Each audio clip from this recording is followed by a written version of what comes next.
Good evening friends. मैं मनीष कुमार। बात करेंगे आज बीजीटी की, जो कल से चालू होने वाला है पर्थ में। क्या होनी चाहिए इंडिया की playing 11?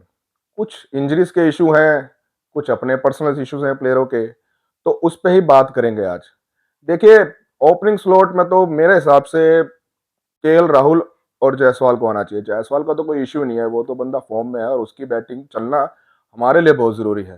KL Rahul tried and tested है, कभी कभार उनकी परफॉर्मेंस आती है, पर यूजली थोड़ा आउट ऑफ फॉर्म ही है वो प्लेयर।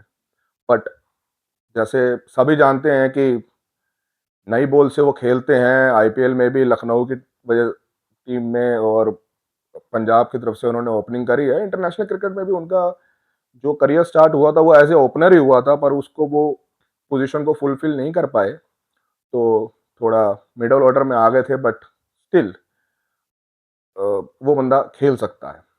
वन डाउन अब एक थोड़ा सा मसला आ गया है इंडिया के लिए, क्योंकि पहले तो शुभमन गिल थे, पर उनकी जो थम्स में इंजरी हुई है उसकी वजह से आई थिंक मेरी प्रेफरेंस ये रहेगी कि देवदत्त पाडिक्कल को खिलाना चाहिए। पाडिक्कल, देखिए पाडिक्कल की ज्यादा अभी फॉर्म तो हम नहीं कह सकते, आईपीएल में भी कुछ एक दो सीजन उनके इतने अच्छे नहीं गए हैं। बट स्टिल आई थिंक मुझे लगता है कि बेंगलोर की तरफ से जब वो आईपीएल खेला करते थे तो वो ओपनिंग ही करते थे। राजस्थान वाले उनको शायद उस हिसाब से यूटिलाइज नहीं कर सके, उनकी बैटिंग लाइनअप इतनी मजबूत है। तो मुझे लगता है देवदत्त पाडिक्कल ही वन डाउन होने चाहिए। सेकंड पे चौथे नंबर पे तो हमारे किंग कोहली, डेफिनेटली उनसे तो बेटर कुछ है नहीं। द बिग बॉस, बहुत कुछ डिपेंड करेगा उनकी परफॉर्मेंस पे। काफी कुछ सालों से तो खैर टेस्ट में इतने अच्छे वो रहे नहीं है उनकी performance, but still I think he is the man. और स्टार स्पोर्ट्स पे भी आप देख लीजिए, ऐसा लगता है कि जैसे इंडियन क्रिकेट टीम नहीं आ रही है, कोहली आ रहा है। जब भी देखें पैट कमिंग्स हो या स्टीव स्मिथ के, उन सब के इंटरव्यूज आते हैं और वो कोहली के ही बारे में होते हैं। फिफ्थ पे तो कोई डाउट ही नहीं है, हमारे ऋषभ पंत खेलेंगे। और ऋषभ पंत का चलना तो बहुत जरूरी है, जिस हिसाब से उन्होंने बांग्लादेश और न्यूजीलैंड के खिलाफ बैटिंग करी है। बंदा पूरा पूरा फॉर्म में है, तो उनका तो चलना जरूरी है ही। सिक्स्थ पे एक इशू है कि सरफराज खान को खिलाया जाए कि ध्रुव जुरैल को खिलाया जाए। मैं प्रेफरेंस करूंगा ध्रुव जुरैल को। नया तो है खैर, ट्राइड एंड टेस्टेड इतना नहीं कह सकते, बट स्टिल मुझे ऐसा लगता है कि सरफराज खान एशियन पिचेस के लिए ज्यादा बेटर है रेदर देन ऑस्ट्रेलिया के लिए। तो मेरी प्रेफरेंस होगी ध्रुव जुरैल। छह हो गए। सातवें पे मैं खिलाना चाहूंगा नीतीश कुमार रेड्डी को।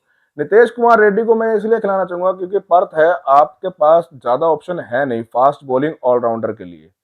तो मेरी प्रेफरेंस तो नीतीश कुमार रेड्डी रहेगी। देखते हैं, वैसे मेरे ख्याल से तो हार्दिक पांड्या को इंडिया बीसीसीआई को कुछ अप्रोच करना चाहिए था, बट उन्होंने अप्रोच शायद नहीं किया, या जो भी है पर्सनल उनके कोई इशूज हैं या नहीं खेलना चाहता होगा हार्दिक पांड्या टेस्ट के लिए। बट आई थिंक जिस हिसाब से इंडिया न्यूजीलैंड से हारी है, तो आई थिंक हार्दिक पांड्या होते तो और ही बेटर होता। उसके बाद अगर स्पिनर खिलाने की बात हुई, देखिए अगर पर्थ की पिच है, अगर आप चाहते हैं कि एक बैटिंग ऑलराउंडर हो हमारे पास जो स्पिन भी करता हो, तो जडेजा। अदरवाइज मेरे ख्याल से तो अश्विन ही होना चाहिए हमारी प्लेइंग 11 में। उसके बाद बुमराह कोई नो डाउट है, सिराज नो डाउट है। उसके बाद जो 11वां प्लेयर है, आपका क्या टेक है, आप किसको लगाना चाहेंगे? आकाशदीप को, या फिर हर्षित राणा को, या फिर प्रसिद्ध कृष्णा को? देखिए मेरे हिसाब से तो मैं लगाना चाहूंगा प्रसिद्ध कृष्णा को। 11वें नंबर पे मैं प्रसिद्ध कृष्णा को करना चाहूंगा, क्योंकि उसके बाद पेस है। पेस जो होती है ना पर्थ जैसी पिच पे, और आप उनको लेके गए यार, अगर आपने पर्थ में नहीं खिलाया तो फिर कहाँ खिलाएंगे? देखिए मैं कोई डाउट नहीं कर रहा हूँ क्रेडिबिलिटी पे आकाशदीप की, उन्होंने बहुत अच्छा बॉल डाला था, बहुत अच्छा स्विंग होता है उनका बॉलर। लेकिन कहीं ना कहीं ऐसा लगता है जैसे हमारे तीनों फास्ट बॉलर की पेस एक ही जैसी हो जाएगी। मुझे लगता है कि नीतीश राणा, जो नीतीश राणा कह रहा हूँ, सॉरी, हर्षित राणा तो अभी ट्राइड एंड टेस्टेड नहीं है। बहुत ज्यादा हर्षित राणा को खिलाया जाएगा तो बहुत ज्यादा यंग टीम हो जाएगी, सारे डेब्यूटेंट लगेंगे मेरे को।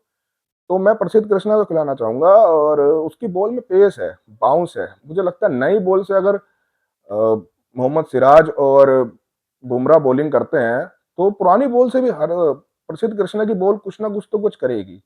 आपका क्या टेक है, और आप कितने एक्साइटेड हैं, और आप कितने सेटिस्फाई हैं मेरी प्लेइंग 11 से? कमेंट बॉक्स में मेरे को कमेंट करें, शेयर करें, सब्सक्राइब करें इस चैनल को। Thank you.